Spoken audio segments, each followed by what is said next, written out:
Ribuan personil TNI Polri amankan demo PA212 tuntut menagih Yagun mundur. Dalam hal ini Polda Metro Jaya tentunya akan memberikan layanan pengamanan terhadap masyarakat yang menyampaikan aspirasi pendapatnya di muka umum. Ya.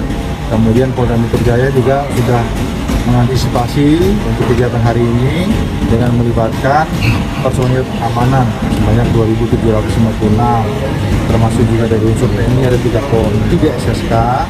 Ya, yang akan kita libatkan. Menghargai hak-hak setiap warga negara, warga bangsa ini. Jadi kalau 212 yang melaksanakan dan menjaga jarak, ya kita adalah warga negara yang merasa aman dan tentram. Orang-orang yang kontra dengan Gus Yakut itu ada dua kelompok. Iya.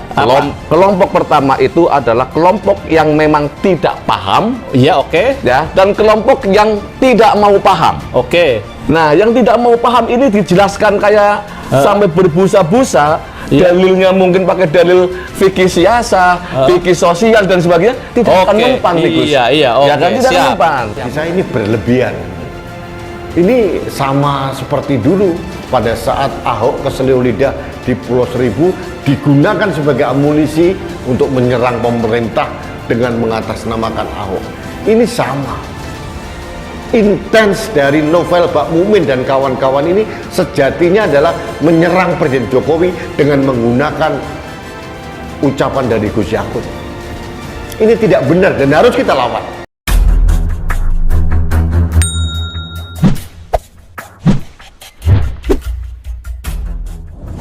Dikabarkan sebanyak 2.756 personel gabungan TNI Polri telah disiagakan untuk mengamankan aksi demonstrasi yang digelar PA212 di kantor Kemenak Agama pada Jumat. Hal ini telah dikonfirmasi oleh Kabid Humas Polda Metro Jaya, Kombes Endra Zulpan. Ia mengatakan pihaknya juga telah menerima surat pemberitahuan terkait aksi demo itu. Lebih lanjut, Zulpan juga turut menghimbau para peserta aksi untuk tetap mematuhi protokol kesehatan mengingat masih masuk dalam status PPKM level 3. Oleh sebab itu, patuhi prokes, jangan sampai menimbulkan gangguan kesehatan bagi masyarakat yang melakukan unjuk rasa atau masyarakat lain yang tidak menyampaikan pendapatnya. Seperti diketahui, PA212 rencananya akan menggelar demo bertajuk Aksi Bela Islam yang bertempat di kantor Kementerian Agama pada Jumat. Dalam tuntutannya, PA212 mendesak Menak Yakut untuk mundur dari jabatannya. Aksi ini sendiri merupakan buntut dari pernyataan Menak Yakut yang dinilai menganalogikan pengeras suara masjid dengan genggaman anjing beberapa saat lalu. Hal ini dikonfirmasi oleh PLT, Wakil Ketua Umum PA212 Novel Babukmin. Lebih lanjut, Novel menegaskan bahwa pihaknya akan mempersiapkan aksi lanjutan sampai Menak Yakut dicopot dari jabatannya. Kami sedang mempersiapkan aksi bela Islam lawan penista agama berjilid-jilid sampai Yakut diperincat atau dicopot. Diketahui aksi ini juga direncanakan digelar di daerah, tepatnya di beberapa kanwil Kemenak, dan aksi ini serempak karena memang dari PA212 menghimbau agar di daerah manapun menggelar aksi. PA212 dikabarkan akan menggelar demo bertajuk Aksi Bela Islam yang bertempat di kantor Kemenak Agama. Dalam tuntutannya, PA212 mendesak Menak Yakut untuk mundur dari jabatannya. Aksi ini sendiri merupakan buntut dari pernyataan Menak Yakut yang dinilai menganalogikan pengeras suara masjid dengan gonggongan anjing beberapa saat lalu. Hal ini dikonfirmasi oleh PLT Wakil Ketua Umum PA212 Novel Babukmin. Lebih lanjut, Novel menegaskan bahwa pihaknya akan mempersiapkan aksi lanjutan sampai Menak Yakut dicopot dari jabatannya. Kami sedang mempersiapkan aksi bela Islam lawan penista agama berjilid-jilid sampai Yakut dipenjara atau dicopot. Diketahui aksi ini juga direncanakan digelar di daerah, tepatnya di beberapa kanwil Kemenak. Nurul Zaman.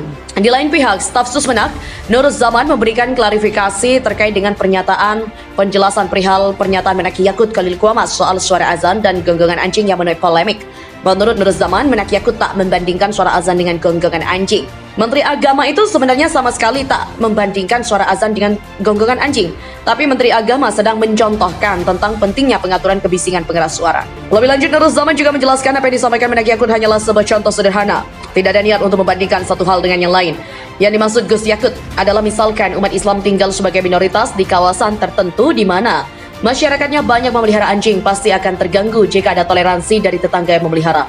Jadi, Menteri Agama sedang mencontohkan suara yang terlalu keras, apalagi muncul secara bersamaan justru bisa menimbulkan kebisingan dan dapat mengganggu masyarakat sekitar.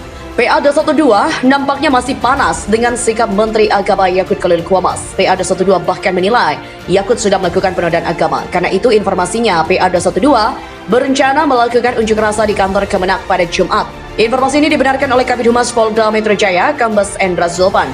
Untuk mengamankan aksi ini, kata dia, Zulpan mengatakan pihaknya menurunkan ribuan personil keamanan baik dari Polri maupun TNI. Sebelumnya beredar poster digital dari PADA 12 terkait dengan sejumlah tuntutan terkait unjuk rasa ini.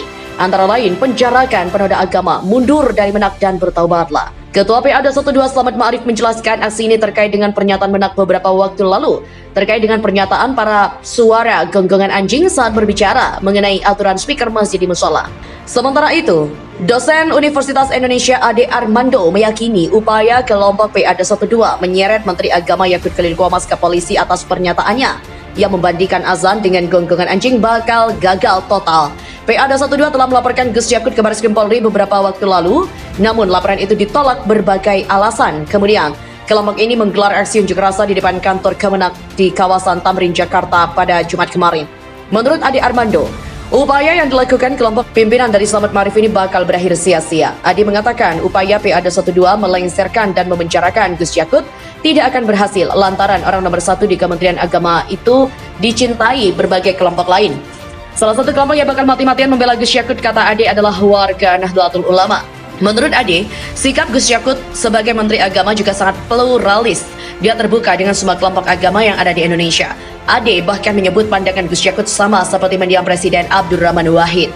Pandangan Gus Yakut, kata Ade, bikin kelompok Islam radikal sewot. Untuk itu, mereka sangat getol mengecamnya ketika dia membuat peraturan tentang penggunaan toa masjid yang berujung pada pernyataan yang membandingkan azan dan gonggongan anjing. Ade juga mengatakan kelompok Islam radikal ini bakal berusaha mati-matian melengsarkan Gus Yakut dari jabatannya. Bahkan menginginkan dia dijebloskan ke penjara sebagaimana yang mereka lakukan kepada mantan Gubernur DKI Jakarta Basuki Cahayapurnama alias Ahok terkait dengan kasus Al-Maidah 51 pada tahun 2016 silam. Saya melihat ini ada upaya mengahokkan Menteri Agama Gus Yakut. Kalau dulu Ahok difitnah sebagai penghina agama, dicungkalkan dari posisi gubernur dan masuk penjara. Sekarang Gus Yakut pun kurang lebih begitu. Dia difitnah sebagai penoda agama, berusaha digulingkan dari posisi sebagai menteri dan bahkan juga berusaha dimasukkan ke penjara. Demikian tuturnya.